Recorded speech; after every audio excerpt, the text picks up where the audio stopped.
Sir, the government of India has always been interested in opening an airport there in Kargil, sir, with civilian interest. We want civilians to have access to air connectivity from Kargil. And regarding this, we have been trying from our side. The administration, Ladakh administration, has identified certain sites, which is the process where they send us the sites and we do the inspection. And accordingly, Waka Kargil, Turtuk, Dikshit, Nyoma, Padum, Janskar. These are some of the sites which have been offered to us, and we have done thorough inspection, thorough site studies, surveys have been done. But after all that also, because the terrain is so challenging in Kargil, it was found to be very difficult to operate an airport from these sites. And the other option that we have is the existing Kargil airport, which is a defense airport, sir. So because we want the civilians to have access to the air services, we explored the idea of why not run the civilian aircrafts from the existing defense airport only. And that is where the International Civil Aviation Organization, ICAO, came into picture. We went to ICAO and we said, why don't you inspect this airport and let us know if there can be civil operations also. And they came into the picture. And once they also did the survey, sir, which is I think what the honorable member is also talking about. They also conducted the study and they also said that it is very difficult to run from here, which is for the narrow body aircrafts, which are A320 and B737. These aircrafts can't run from there. But we are in the interest that the airport should run, the civil airport should run. So, and we have put it under the RCS scheme also, sir. We have been trying more and more with the airlines also to run specific routes. But the challenge here is that with the existing airport, even if it is defense, if we want to run civilian aircrafts, we can only run 19-seater aircrafts. So we will work out with the airlines, sir. It is there under the RCS scheme also. 9.2 crore rupees have also been sanctioned.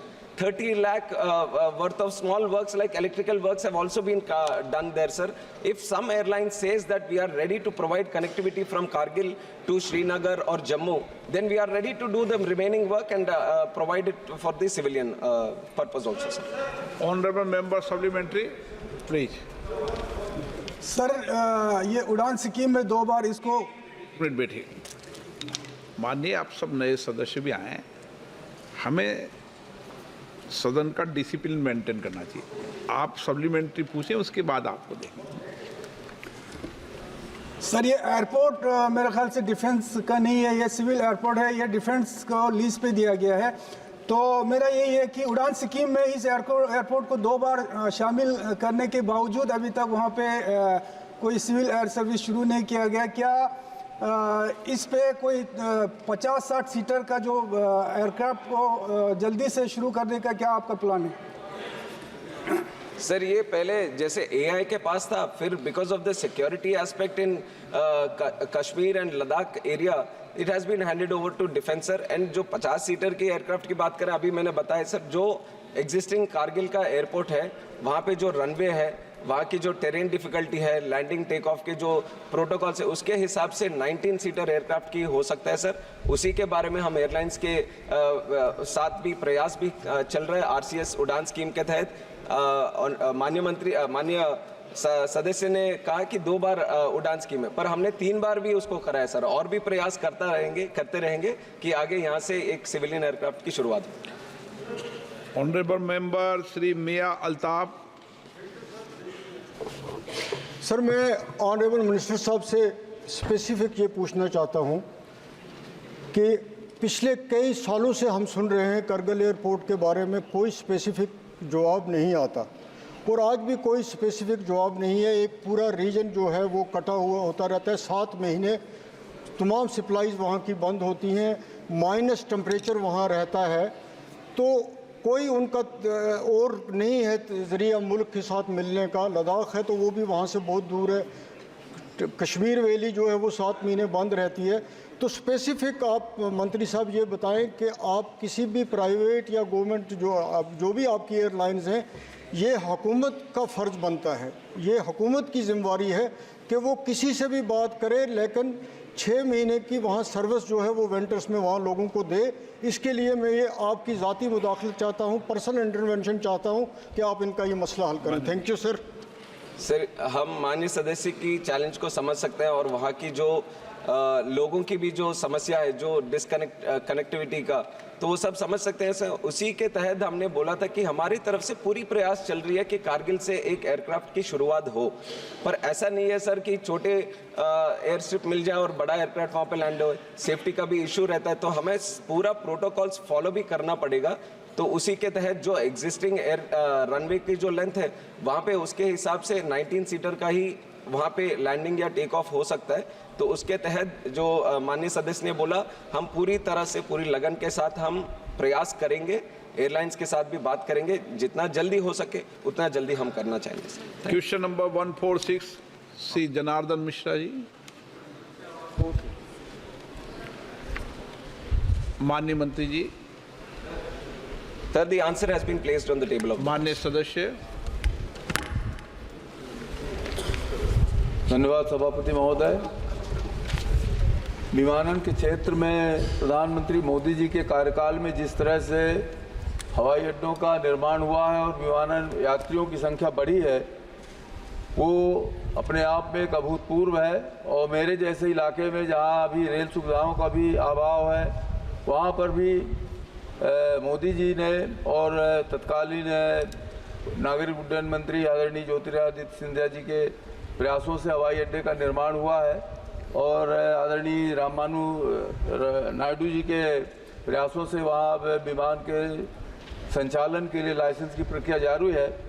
इस तरह से जिस तरह से यात्रियों की संख्या बढ़ी है, उस हिसाब से अगर देखा जाए तो जिस डीजी यात्रा ऐप का जो लॉन्च किया गया है और उसके तहत यात्रियों की सुविधाओं के संबंध में जो मंत्री जी ने उत्तर दिया है, उसमें बहुत सारी चीज़ें स्पष्ट की गई हैं। लेकिन मैं पूछना चाहूँगा कि क्या डीजी यात्रा ऐप के उपयोगकर्ताओं के अनुभवों को एकत्रित करने और सुधारने के लिए कोई फीडबैक तंत्र मौजूद है? यदि हाँ, तो कृपया तत्संबंधित विवरण प्रस्तुत करें। Sir, for seamless contactless travel DG यात्रा को लॉन्च किया गया था 2022 से हमारे एयरपोर्ट्स में ये वितरण भी हुआ है sir. And we have been getting excellent feedback. And माननीय सदस्य जी ने जो पूछा था, वो airport feedback mechanism already established है सर। उसके तहत डीजी यात्रा का भी अगर कुछ फीडबैक वो देना चाहते हैं तो वो ज़रूर उसका मैकेनिज्म भी है, दे भी सकते हैं। और अपनी तरफ से भी उसको डीजी यात्रा ऐप को और कैसे इम्प्रूव करें, इसके ऊपर भी बहुत अपने मंत्रालय में भी पीरियडिकली हम भी रिव्यू करते हैं सर। हम भी रिव्यू करके इसको कैसे बढ़ावा और दे, हमारी तरह से ये प्रयास लगातार जारी है सर। और इसके बारे में अभी फिलहाल 15 एयरपोर्ट्स में ऑलरेडी ये एस्टैब्लिश्ड है सर। अभी 12 अभी वहाँ पे लॉन्चिंग के लिए अभी तैयार है 12 और एयरपोर्ट में, और 11 और में लगाने की कोशिश भी हम कर रहे हैं सर। अभी जब ये पूरा डीजी यात्रा ये अराउंड 30-40 एयरपोर्ट्स में जब लग जाएगा, 90% of the population of the country or the travelers who are using the airports can use the Digi Yatra app so that they can have contactless travel at the airport, sir.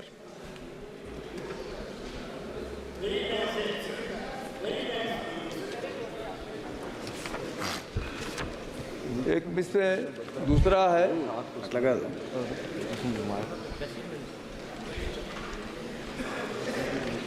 इसमें महोदय इस पंजीकरण संख्या में वृद्धि की प्रवृत्ति क्या रही है?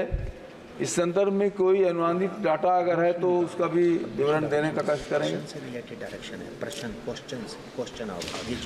Sir, Digi Yatra, like I said, almost 15 airports we are completely using, sir. और 12 एयरपोर्ट में अभी लॉन्चिंग के लिए तैयार है और 11 एयरपोर्ट में अभी अगले साल उनको भी इसमें लाने के लिए एक कोशिश जारी है सर। और इसके तहत कितने लोग अभी इसको यूटिलाइज कर रहे हैं, उसका भी हमारे पास है सर विवरण।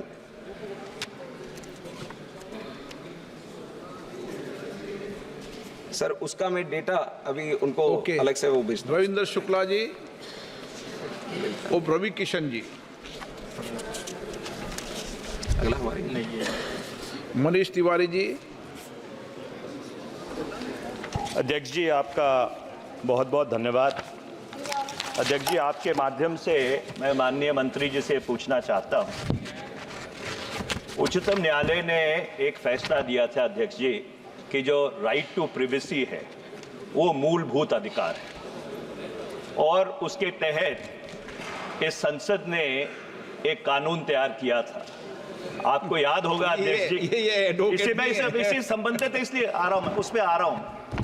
आपको याद होगा अध्यक्ष जी, जब कोविड का कहर था तो जुलाई 2020 से लेकर दिसंबर 2020 तक जब वैक्सीनेशन भी नहीं आई थी, इस सदन के और राज्यसभा के 30 सदस्यों ने बैठ के वो कानून तैयार किया। उस कानून में ये बात कही गई थी कि 3 किस्म के डेटा है, पर्सनल डेटा है, सेंसिटिव पर्सनल डेटा है और क्रिटिकल पर्सनल डेटा है। माननीय मंत्री जी ने जो जवाब दिया है, और मैं सिर्फ एक लाइन उसके पढ़ना चाहता हूं आपके आज्ञा से अध्यक्ष जी। डिजी यात्रा facial recognition technology based app has been launched to provide seamless, hassle-free and faster passenger processing at various checkpoints at the airport. My question, Mr. Speaker, sir, is that facial recognition technology is critical personal data. So critical personal data of millions and millions of travelers who are transiting through these airports is being collected. What is the mechanism that the government has put in place in order to ensure that the integrity of that data, the privacy of those people is protected and not infringed upon? Thank you, Speaker, sir. Sir, the concern that has been raised by the honourable member is a concern that we all share, and especially the Government of India is very much committed to protect the privacy of each and every individual of this country, sir. That much I can assure you through this. And how exactly the Digi Yatra app is trying to achieve it? Sir, first of all, the PII, the personal identifiable information that is there with us, it is totally encrypted and stored in the passenger's own smartphone. A smart wallet, secure wallet in the Digi Yatra app. It is not coming to us, first of all. And then whatever is there, no data is stored with us as a distributed ledger. The PII data is also not stored in any central location. Hence, the risk of data loss, data theft, or data breach does not arise. And also, the PII data is shared directly by the passenger and whoever is the verifying agency for a very limited time limit. So after every 24 hours, the data gets purged, sir. It is lost from the system entirely. And whatever data is there, it is data stored in the individual smartphone of the own passenger himself in the app itself. So there is no, so the verifying agency which verifies the data and only gets it. And it is an authorized agency which is enabled by the central government. It verifies and all the data gets purged after this whole process is done. So the data loss, data theft does not arise in the situation of Digi Yatra app, sir. Srimati Supriya Sule. Sir, I appreciate the DG app. It's a very good and a very efficient app. Just in the interest of national security, I'd like to ask the Honorable Minister that when you are traveling anywhere, in the national interest, connected with the app, is it compulsory for every traveler to carry an Aadhaar card? Suppose I'm traveling on a ticket. So does it either in your app or whenever I travel, does the name have to match each other? Because there's a story in Maharashtra which was very alarming. In Delhi and Bombay, sir, बहुत चिंता के विषय है. There is a passenger who claims, it came in the newspaper, so I'm just bringing that to your notice, कि आदमी ने नाम बदली करके travel किया. तो अगर टेक्नोलॉजी में ऐसे कोई भी जा सकता है, so is that checks and balances? People cannot. So the Aadhaar card is critical for identification, or how will you identify your passenger? So does the name has to match the iCard? What is the technology available, or is it a face identity? Complete clarity, because it's a very alarming national security issue which has happened at Delhi and Bombay Airport. Thank you. And is it a criminal offense if you don't travel with the right name? Like I have mentioned, sir, while we protect the data of each and every passenger, also national security is a very important aspect. And when we are talking about Digi Yatra specifically, the name has to correlate with the Aadhaar also, because it takes Aadhaar into account. And in future, just to enhance the security side of it, we are taking the passport data also, so that better security system is in place. But for the moment, the name has to match the Aadhaar, so that this verification is generally done at the entrance gate CISF point itself. If it is not done through DG Yatra also, everyone would have encountered the situation where they are going with the boarding pass, and the first thing they say is, show us a verifiable ID. And that the reason they do it is they check the face and they check the name also. So it has to match, and that is when we ensure that the passenger is allowed to travel. Thank you. Question number 147 Shri Dinesh Chandra Yadav. 147 माननीय मंत्री जी। एक minute सदन के पटल। Honourable member. अध्यक्ष महोदय, मेरा प्रश्न पटना पूर्णिया एक्सप्रेसवे से संबंधित, जो पटना से बिदुपुर, दलसिंह सराय, सिमरी, बख्तियारपुर, उदा, किशनगंज, पूर्णिया तक जाएगी। इसके निर्माण के लिए पिछले लोकसभा में 17वीं लोकसभा में माननीय मंत्री जी आदरणीय गडकरी साहब से 18 मार्च 2021 को मिले थे।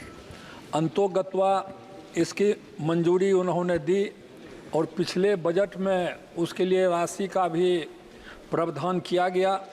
मैं दिल से और अपने क्षेत्र के लोग से के तरफ से उनको कोटि कोटि धन्यवाद देता हूँ। इसमें मेरा प्रश्न यह है अध्यक्ष महोदय, इसी प्रश्न के जवाब में आया है कि इसके DPR तैयार करने के लिए परामर्शदाता को नियुक्त किया गया है। तो DPR तैयार करने के लिए 28/2/2023 को ही दिया गया था। तो हम माननीय मंत्री से जानना चाहते हैं कि